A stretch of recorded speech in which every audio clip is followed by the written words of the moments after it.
ये माताजी 109 साल की है और भारत के राष्ट्रपति जी के हस्ते पद्मश्री रिसीव कर रही हैं और जाने से पहले अपने सामने झुके राष्ट्रपति को आशीर्वाद भी दे रही हैं। थिमक्का और उनके पति को खुद के बच्चे नहीं हो पाए तो उन्होंने 8000 से ज्यादा ऐसे बच्चों को बड़ा किया जो पूरी दुनिया को ऑक्सीजन देते हैं। उन्होंने कर्नाटका में हाईवे के बगल में पेड़ लगाए और उन्हें अपने बच्चों की तरह पाला पोसा और बड़ा किया। थिमक्का एक एनवायरमेंटलिस्ट तो है ही, लेकिन साथ ही साथ एक माँ है।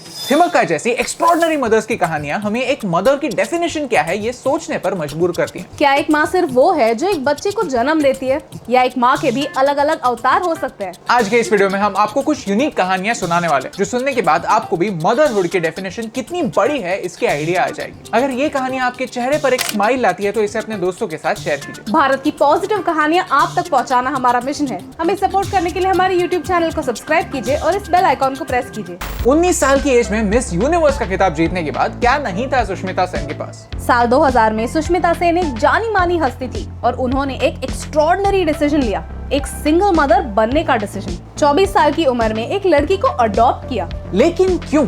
30 साल पहले की बात है जब सुष्मिता सिर्फ 18 साल की थी। तब उन्होंने कोलकाता में एक अनाथालय विजिट किया। उन्होंने ये देखा कि सिर्फ लड़कियां ही थी। लड़के तो अडॉप्ट हो जाते हैं लेकिन लड़कियां पीछे छूट जाती हैं। ये बात उनके दिल को कहीं छू गई and she dedicated her life to this idea. The world will change on its own. You change one life. You change one thought. Sushmita Sen wanted to be a mother, use her platform and set an example. Adoption का process, और वो भी एक single mother के लिए आसान नहीं था। हाई कोर्ट में 26 डॉक्यूमेंट्स ले जाकर प्रूव करना पड़ा कि सुष्मिता काबिल है। सुष्मिता सेन ने 21 साल पहले अडॉप्शन का एक एग्जाम्पल सेट किया और भारत में लड़कियों का अडॉप्शन रेट 45% से बढ़ी। उन्होंने अपने मिस यूनिवर्स के स्पीच में भी कहा था कि वो इस दुनिया के बच्चों के लिए कुछ करना चाहती है और उन्होंने 2 लड़कियों को एक अच्छी लाइफ गिफ्ट करके अपना वादा निभाया है। एक एक्टर ने रियल लाइफ में एक हीरो का काम करना एक्स्ट्रॉर्डिनरी है। दिल्ली की प्रतिमा देवी पूरा दिन स्क्रैप कलेक्ट करती है, उसे बेचती है, दिन के अराउंड 150 रुपए कमाती है और वो सारे पैसे अपने 400 बच्चों की देखभाल में लगा देती है। लेकिन ये बच्चे एक्स्ट्रॉर्डिनरी हैं। रास्ते के ये बच्चे जो इंजर्ड होते हैं, भूखे होते हैं या जिन्हें उनके मालिक छोड़ देते हैं, प्रतिमा देवी उनकी माँ है। मजे की बात यह है कि इन सारे बच्चों के नाम भी है जो इनकी माँ को याद रहते हैं। ये झोपड़ी है, चप्पल जो एक गौरव है।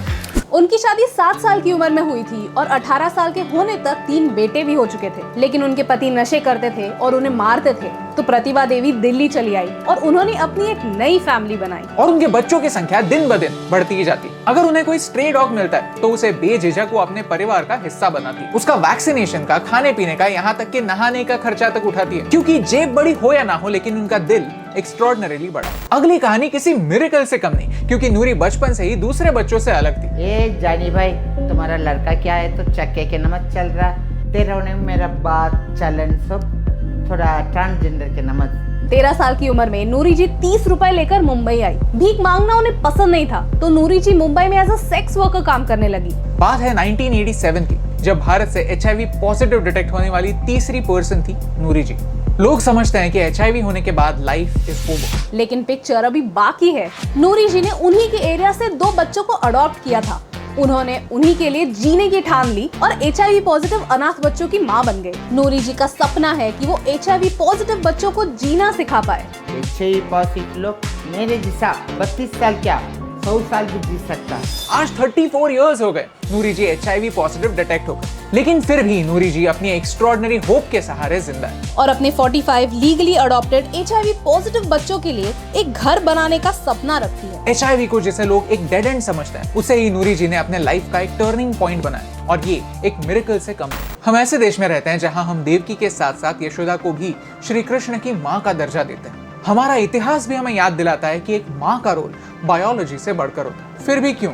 जब कुछ घरों में एक लड़की अडॉप्शन का डिसीजन लेती है तब उसे खुद के परिवार वालों से भी झगड़ना पड़ता है। तो इस मदर्स डे साथ मिलकर इस नजरिए को बदलते हैं, ये कहानियां लोगों तक पहुंचाते हैं और उस दिन की राह देखते हैं जहां हम हर तरीके के मदरहुड को, फिर वो किसी भी अवतार में हो, उतने ही प्यार से गले लगा पाए। और तब तक अगर आपको भी ऐसी और एक्स्ट्रॉर्डिनरी मदर्स की कहानियां देखनी है तो हमारे वीडियो को नहीं, आपके घर में देखिए। हमें भरोसा है आपके आसपास एटलीस्ट एक ऐसी एक्स्ट्रॉर्डिनरी माँ जरूर होगी, क्योंकि कोई भी माँ ऑर्डिनरी नहीं।